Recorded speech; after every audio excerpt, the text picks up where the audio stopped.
কোন কোন কারণে মিষ্টি কুমড়ার কুড়ি পচে যায়, তার লক্ষণগুলো কি কি, এবং জৈব ও রাসায়নিক সমাধানকে ব্যবহার করে কিভাবে আপনি আপনার জালিকে রক্ষা করে ফলন বাড়াবেন। তো চাষি ভাই, যে সকল কারণে আপনাদের কুমড়ার জালিগুলা নষ্ট হয়: মাছি পোকার আক্রমণ, পরাগায়নের সমস্যা, ছত্রাকের আক্রমণ, সুষম সার এবং পানির অভাব। আসলে চাষি ভাই, পানি এবং সুষম খাদ্যের অভাবে কিন্তু অনেক সময় ফুল ফলের সংখ্যা কম হয় এবং ফুল কিন্তু ঝরে পড়ে।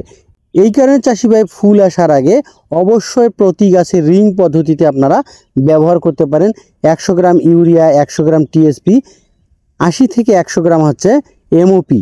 এবং পূর্বে যদি আপনারা গোবর সার দিতে না পারেন, সেক্ষেত্রে 8 থেকে 10 কেজি অবশ্যই গোবর দেওয়ার চেষ্টা করবেন রিং পদ্ধতিতে।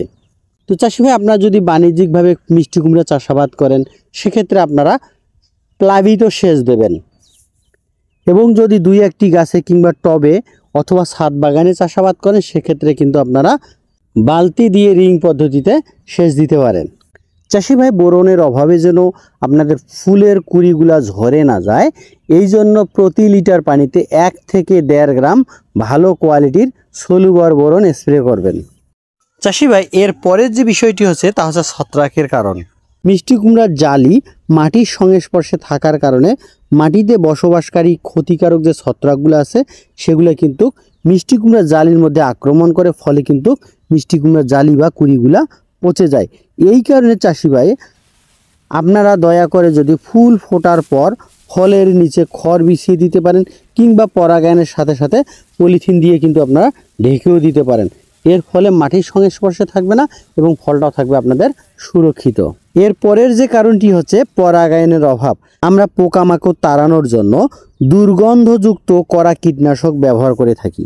এর ফলে কি হয়, আমাদের জমিতে যে উপকারী পতঙ্গ বা পোকাগুলো রয়েছে, যেগুলো আমাদের পরাগায়নে সহায়তা করে, সেই যে বন্ধু পোকাগুলো কিন্তু আপনার জমিতে আসতে পারে না। এই কারণে দেখা যায় পরাগায়নের অভাবে আপনাদের মিষ্টি কুমড়ার জালি বা কুড়িগুলা ঝরে পড়ে যায় বা পচে যায়। তো চাষি ভাই, ফলন বৃদ্ধির জন্য আপনার প্রতিদিন সকাল 6টা থেকে 9টার মধ্যে পুরুষ ফুল দিয়ে স্ত্রী ফুলের পরাগায়ন করে দিতে পারেন। একটি পুরুষ ফুল দিয়ে কমপক্ষে 7 থেকে 8টি স্ত্রী ফুলের কিন্তু পরাগায়ন করা সম্ভব। এর ফলে প্রত্যেকটা ফুল সঠিকভাবে পরাগায়ন হবে এবং ফলন আপনারা পর্যাপ্ত পাবেন। চাষি ভাই, মিষ্টি কুমড়ার জালি ঝরে যাওয়ার বা পচে যাওয়ার অন্যতম প্রধান কারণটি হচ্ছে ফলের মাছি পোকা। প্রত্যেকটি জীবকুল চায় তাদের বংশধর যেন পর্যাপ্ত পরিমাণ খাদ্যের সুযোগ পায়। এই জন্য যেখানে পর্যাপ্ত পরিমাণ খাদ্যের সুযোগ রয়েছে, সেখানে কিন্তু পোকাগুলো ডিম পাড়ে। এই মাছি পোকার কচি যে মিষ্টি কুমড়ার জালি রয়েছে, সেখানে কিন্তু হুল ফুটিয়ে ডিম পাড়ে। এর ফলে ডিমগুলো থেকে যখন কীড়ায় রূপান্তর হয়, তখন কিন্তু এই কীড়াগুলো কচি ফলের আঁশগুলো কুড়িয়ে খায়। এর ফলে জালি পচে যায়। চাষি ভাই, পচে যাওয়া কুড়ি বা জালিগুলোকে চিরে দেখবেন অসংখ্য প্রকার কীট চোখে পড়বে। কিভাবে মাছি পোকা দমন করবেন, আসুন আমরা জেনে নেই। প্রথমত আলোচনা করব রাসায়নিক দমন পদ্ধতি। আপনারা ব্যবহার করতে পারেন ডাইমোথয়েট গ্রুপের কীটনাশক। সেটা হতে পারে ডেল্টাথয়েট, টাপগর, স্টার্টার, বিস্টার থয়েট। এগুলোর মধ্যে যে কোনো একটি, অথবা এই প্রিপারেশনের ভালো কোয়ালিটি দেখে প্রতি লিটার পানিতে 2 মিলি হারে। অথবা আপনারা ব্যবহার করতে পারেন প্রোফেনোফসকিউ প্লাস সাইপারমেথিন।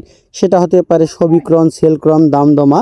প্রতি লিটার পানিতে আছে 2 মিলি হারে। যদি এই ধরনের কীটনাশক আপনারা ব্যবহার করেন, একদিকে আপনাদের মাছি আসবে না, আবার অন্যদিকে দেখেন মোজাইক ভাইরাসের জীবাণু বহনকারী যে চোষক পোকাগুলো আছে, সেটাও কিন্তু দমন হবে।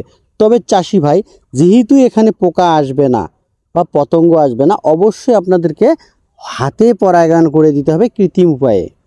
চাষি ভাই, আপনার মিষ্টি কুমড়া দিয়ে সুন্দর করে বীজটপ ফাঁদ তৈরি করতে পারেন। এর জন্য মিষ্টি কুমড়াকে কুচি কুচি করে কেটে থেতলে নেবেন এবং তার সাথে স্পর্শক টাইপের কার্বারিল গ্রুপের কীটনাশক ব্যবহার করতে পারেন। সেটা হতে পারে সেভিন, সিনারিল, এসিকার্প, কুবারিল, ভিটাব্রিল, রেভিল। এগুলোর মধ্যে যে কোনো একটি 100 গ্রাম মিষ্টি কুমড়ার জন্য 10 থেকে 15 গ্রাম আপনারা কীটনাশক নিতে পারেন এবং 100 মিলি পানি নেবেন। এই 3টি মিশ্রণ দিয়ে সহজে তৈরি করুন বীজটপ ফাঁদ এবং প্রতি 40 ফুট অন্তর অন্তর কোনো পাত্রে রেখে দিন, যেন রোদ এবং বৃষ্টিতে নষ্ট না হয়। এর জন্য আপনারা বয়ম কেটেও রাখতে পারেন, অথবা একটা পাত্রের উপর রেখে অন্য একটি পাত্র দিয়ে সুন্দর করে ছাতার মতো করে দিতে পারেন। এবং পাত্রে 40 ফুট পর পর অবশ্যই আপনারা একটু করে মিশ্রণ রেখে দেবেন।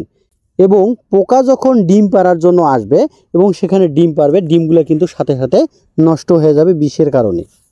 এই মিশ্রণগুলো 3 থেকে 4 দিন পর পর আপনারা অবশ্যই পরিবর্তন করে দিবেন। তবে চাষি ভাই একটা বিষয় অবশ্যই মাথায় রাখবেন, সেটা যেন বৃষ্টির পানিতে নষ্ট না হয় কিংবা রোদে শুকিয়ে না যায়। যদি শুকিয়ে যায় বা বৃষ্টিতে ভিজে যায় সেক্ষেত্রে তার গুণাগুণগুলা নষ্ট হয়ে যাবে।